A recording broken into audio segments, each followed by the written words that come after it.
গতকালের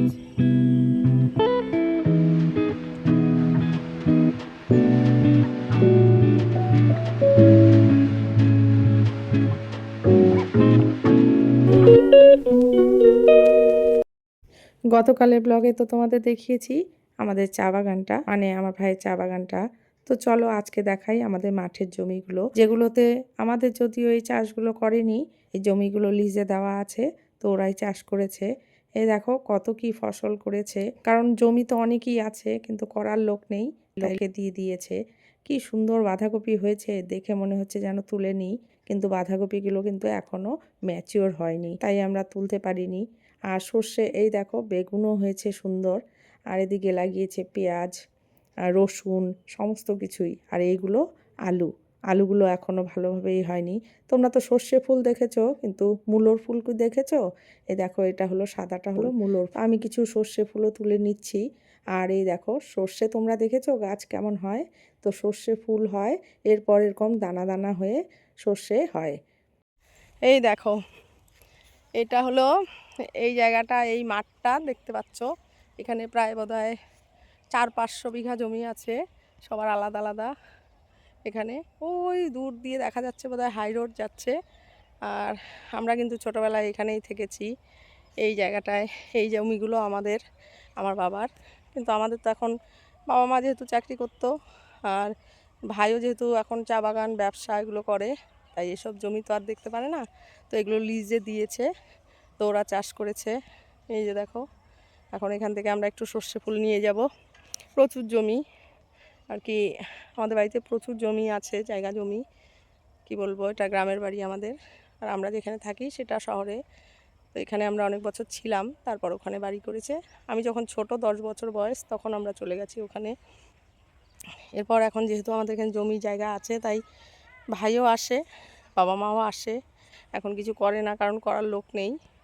আর এখন এই জমিগুলো এই বছর নাকি লিজ দিয়েছে চাষ করার জন্য। ওদের চাষ শেষ হলে এই জমিগুলো সমস্ত চা বাগান করে দেবে, কারণ ভাই যেহেতু চা বাগানটাই দেখে, চা বাগানটাই করে, তাই এই জমিগুলো চা বাগান করে দেবে। ওখানে দেখলে চা বাগানটা, আর এখানেও চা বাগান করবে আর কি। আর জমি রেখে কি হবে, আর বিক্রি তো করা সম্ভব না, সম্পত্তি নষ্ট করলেই নষ্ট হয়ে যায়, তাই বিক্রি করবে না, এই আর কি। দেখতেও ভালো লাগে, এত সুন্দর আর কি, সব ফ্রেশ। ভেবেছিলাম একটু আলু শাক নিয়ে যাব, কিন্তু নেওয়া সম্ভব না, কারণ আলু খেতে প্রচুর সার দেওয়া হয়, তো ওষুধ দেয়, সেই ওষুধের জন্য ওগুলো খাওয়া সম্ভব হয় না। তো একটু সর্ষে ফুল নিয়ে যাচ্ছি, এই আর কি। এগুলো লাফা শাক নাকি গো? একটু লাফা শাক দাও না। এই দেখো এই শাকটা তোমরা চেনো কিনা, এটা লাফা শাক, এটা খেতে খুব ভালো লাগে, আমাদের ওখানে উত্তরবঙ্গেই হয়। আর এই দেখো আলু খেতে এখনো ওষুধ স্প্রে করে যাচ্ছে। কত কি জোগাড় করে ফেললাম, এই যে এখানেও আছে, এই যে কত কি নিয়ে নিলাম, লাফা শাক, ওইদিকে হলো সর্ষে ফুল, মূলো।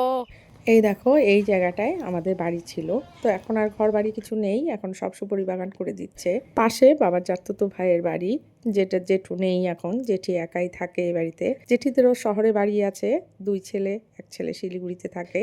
আর এই দেখো ওদের বাড়িতে এত ফুল ফুটেছে, তো আমি এখান থেকে কিছু ফুলের ডালও নিয়ে নিয়েছি। দেখো গোলাপটার কালার। তো চলো আমাদের গ্রামের বাড়ি ঘোরা শেষ, এই দেখো রাস্তাটা, তো আমরা এখন চলে যাচ্ছি।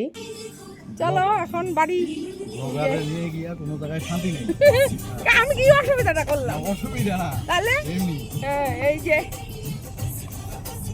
এখন একজন পিছনে, কারণ এত জিনিসপত্র পিছনে লোড।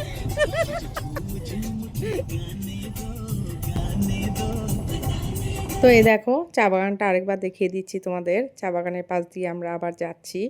তো আজকের ব্লগটা এই পর্যন্তই, তোমাদের কেমন লাগলো কমেন্টস করে জানিও। গ্রামের বাড়ি ঘুরে গেলাম, 2-3 ঘন্টায় অনেক কিছুই দেখেছি, সেটাই তোমাদের সাথে শেয়ার করলাম আর কি। এখন আর আসা হয় না এখানে, আমরা প্রায় 25-30 বছর আগে এখান থেকে চলে গেছি, তো বাবা মা আসে দেখতে ওইটুকুই। তো আমি যখন আসি ওই বাড়িতে, তখন কোনো সময় ইচ্ছে হলে একটু দেখতে আসি, তো এবার ইচ্ছে হলো তাই আসলাম, তো সেটাই তোমাদের সাথে শেয়ার করলাম। এই দেখো আমরা বাড়ি এসে পৌঁছে গেছি, এই যে আলু এনেছিলাম, সমস্ত কিছু জিনিসপত্র, আমি আবার ফুল গাছের কিছু ডালও এনেছি, সেগুলো নিয়ে এখন ঘরে যাব। তো আজকের ব্লগটা এই পর্যন্তই, টাটা। চলে আসলাম আমরা বাড়ি।